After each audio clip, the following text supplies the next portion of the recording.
Hello, good people of YouTube. Today we're going to be talking about some updates for update 9.5. Some more information has been added in as to what's coming out in 9.5. And 9.5 sounds like it's going to be a big update. So let's go ahead and dive on in. I'm reading straight from the World of Warships development blog website. So here we go.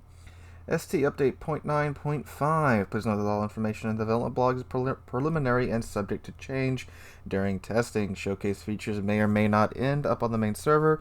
Any final information will be published on our game's website. Combat missions and Armory upgrade. For Update 0.9.5, we conducted a global update of combat missions. The combat missions interface is fully updated. Now directives are located in the battle missions section. The combat missions displayed on the post-battle screen was updated. Combat missions with the OR condition were added. To accomplish this mission, you need to complete one out of two conditions. For example, earn 10,000 base XP or destroy 10 enemy ships. Completing any of these two conditions will lead to the completion of the battle mission and getting a reward. Thus, players will be able to decide which condition they will like most and pick ships suitable for this mission. We saw that when I was reading through the directives for the Odin. They had, I think one was like citadel enemy ship 10 times or score 120,000 damage in a single battle, things like that. That sounds good. New rewards for daily missions were added. For example, in update 0.9.5, steel will be added in a list of rewards for daily missions in the amount of 20 per day. And in July, research points will be added there as well for players who already have access to the research bureau. In total, players will be able to receive up to 1,200 research points per month. So steel, 20 steel per day in daily missions. That's, wow. I didn't see that coming. Yeah, that's good. 20 steel per day. I mean, I get why it's so little, because, steel is kind of the motivation to go and play Clan Wars and Ranked. But, I mean, that's good. That means, what's 20 steel per day? So 20 times 30, that's, 500 steel a month? 20 times, well, that's 600 steel a month, maybe, depending upon what month it is. But, yeah, that's good. I mean, I don't see why anybody wouldn't be okay with that. Yeah, cool. Still per day. That's nice. We've also updated the Armory. Armory interface was updated. Navigation between sections will be easier and more comfortable. Ships and camouflages available in the Armory can now be previewed in the port. Okay, that's good. They're updating the UI, which I've said before. The UI is really old and outdated, and it needs some updating. So it's good that they're doing this. Okay, ranked sprint from June 24th to July 6th to 12th. Ranked sprint will be held in an 8v8 format on tier 8 ships in the domination mode. There will also be 2 clan brawls on June 20th. There will be the clan brawl number 10 in the 3v3 format on tier 10 ships without aircraft carriers, with a restriction of 1 battleship, cruiser, and destroyer in a team. So you get the basic 3 classes against each other. That sounds pretty fun. On July 4th, there will be Clan Brawl number 11 in a 4v4 format on tier 8 strips with a restriction of 1 ship of each class per team. So 1 CV, 1 BB, 1 cruiser, and 1 DD. Okay, so that sounds good. Map improvements to Mounts Repulsed, Operation Killer Whale, Defensive Naval Station Newport, Raptor, Rescue, Operation Arise, as well as the ports of Dunkirk, Kronstadt, Designer Stable, and Twitch Prime have been adapted for the new lighting model and enhanced HDR technology. That's good. Makes the game look prettier. We were playing some of those old missions the other day, the operations, and boy, do they look old. There were also some small enhancements to the geometry of maps. Sleeping Giant in Greece, Sleeping Giant heights and position of islands on the right flank were changed. Gaps between islands located at the spawn point were closed as well. Greece and Lintel located inside the A cap was replaced with the mound to avoid the situations when ships of one team could get spotted while enemy remained invisible. Okay, that's good. Content additions. Permanent camouflage steel for Yamato, Des Moines, and Shimakaze will become available in the Armory. These camouflages will grant standard bonuses that will allow you to stand out, for other ships in battle and demonstrate your success in competitive modes of World Warships to everyone. Each camouflage will cost 10,000 steel. Okay, I'll put a picture of this in the video. The steel camo does look really nice. In my opinion, looks really clean. Very shiny too. But 10,000, you gotta have like every ship in the game. If you spend 10,000 steel on this camo, I want to assume one or two things. One, you've gotten every steel ship, and you have nothing else to spend your steel on. Two, you just want you couldn't grind up for a steel ship, so you just want the camouflage ship. I mean, it does look good. It does look good. But that's wow. That's a lot of steel. French Navy camouflage was added for Kleber, as well as Victorian White camouflage for Goliath, Freedom for California, and Nordic camouflage for Aegir and Siegfried. Alright, so again, with these special camouflages being added in for these ships, so I'm going to assume that California, Aegir, and Siegfried should be out by 9.5. Maybe 9.4, I don't know, but again, it would seem strange that they're adding in camouflage for ships that aren't in game yet. So I'm going to take this as these ships are going to be out by 9.5, be it 9.4 or 9.5 or somewhere in between. The memorable flag of public test spring season was added. Commanders Shirokami Fubuki and Hoshu Marine with special voiceovers were added due to upcoming collaborations with Hololive. Also, Commander Leslie Violet was added to the game. That's some weeb stuff. The way to obtain this content will be announced later. Whew, okay, so a lot in that one, and there's even more, believe it or not. So, a lot of good stuff coming in. 9.5. Again, it seems like we're going to have California, Aegir, and Siegfried by then. So, that's good. And also, I do believe 9.5 is also when the Dockyard event is... Yeah. God, that's a lot of 9.5. Jeez.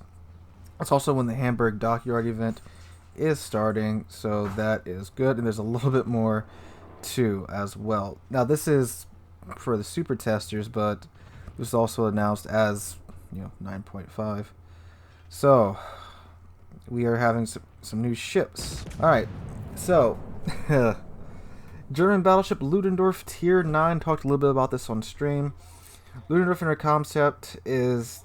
Ludendorff in her concept does not stray far. Wow. I know I mess up my English sometimes, but I mean, I get it. It's Russian being translated to English. Ludendorff in her concept does not stray far from the classical gameplay characteristics that are unique to German battleships.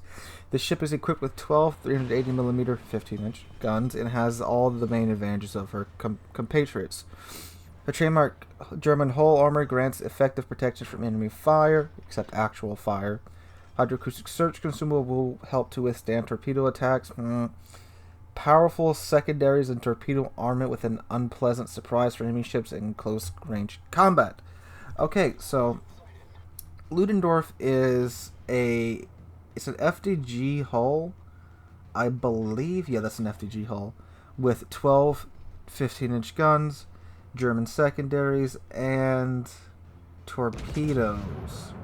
So that looks very nice. I can't wait for this to be stuck in development for a year, and then get most of its its HP nerfed down to tier 7 HP.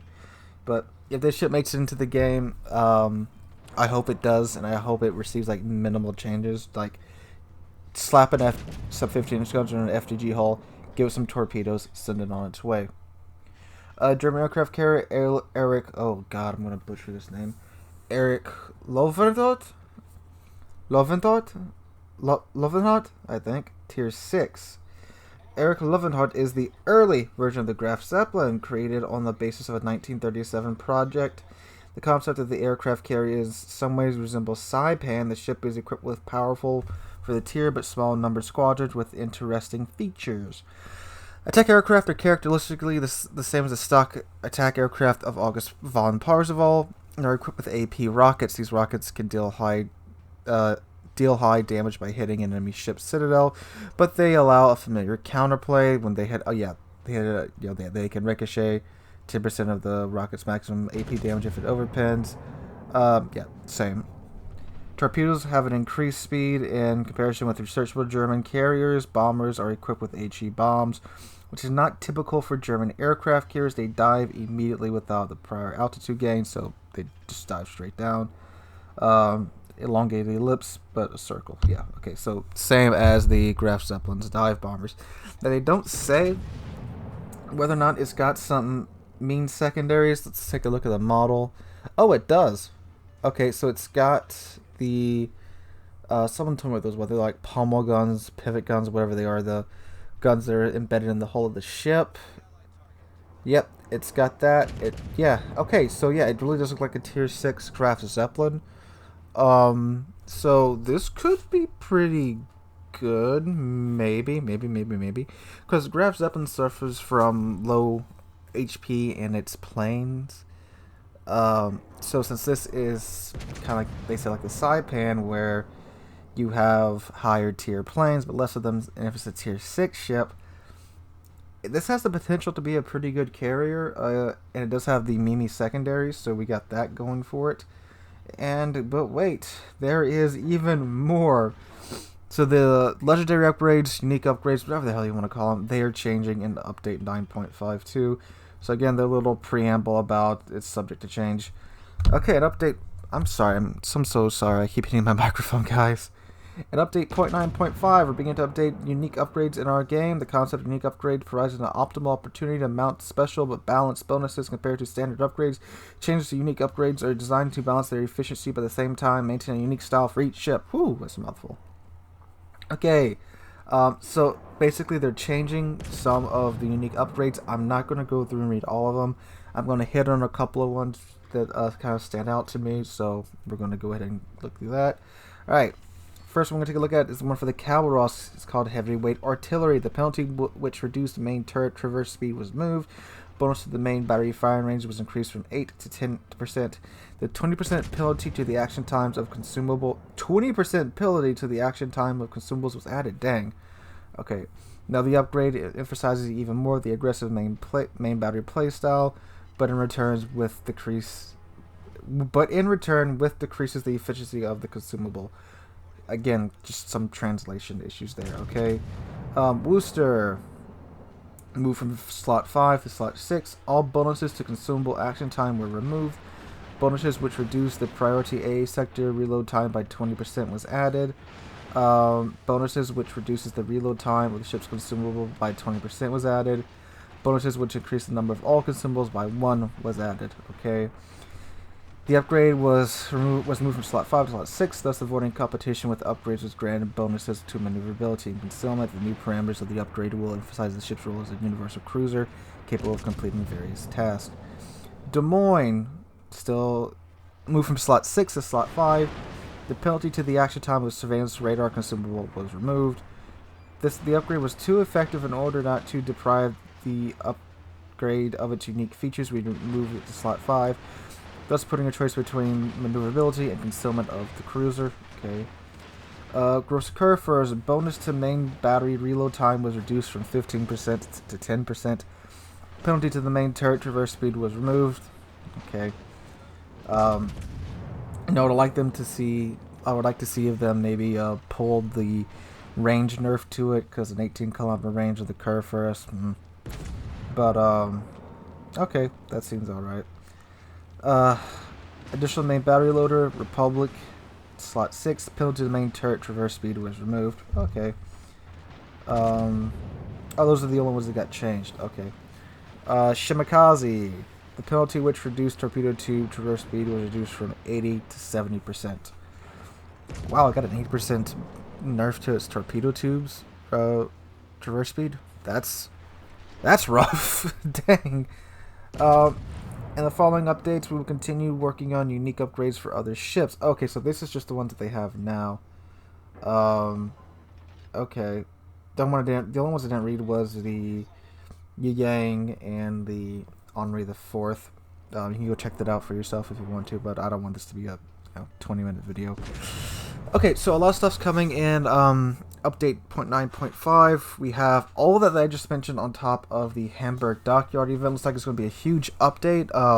And yeah, It also looks like by then we should have the California gear in Siegfried, so I'm looking forward to that.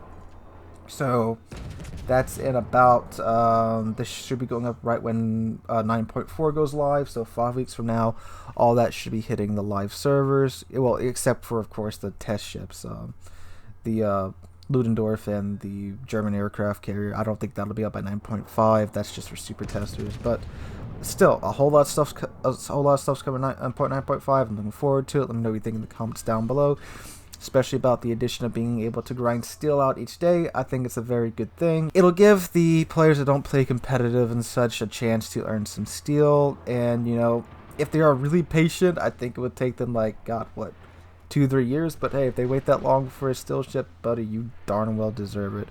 But anyway, guys, hope you're having a great day. If you enjoyed the video, please drop a like and subscribe. We are on our way to 15,000 subscribers. We blew past 11,000 subscribers recently. I cannot thank you guys enough for that. Hope you guys are having a great Thursday? And, no, Wednesday. Hope you guys are having a great Wednesday. Hope to catch you guys in the next one.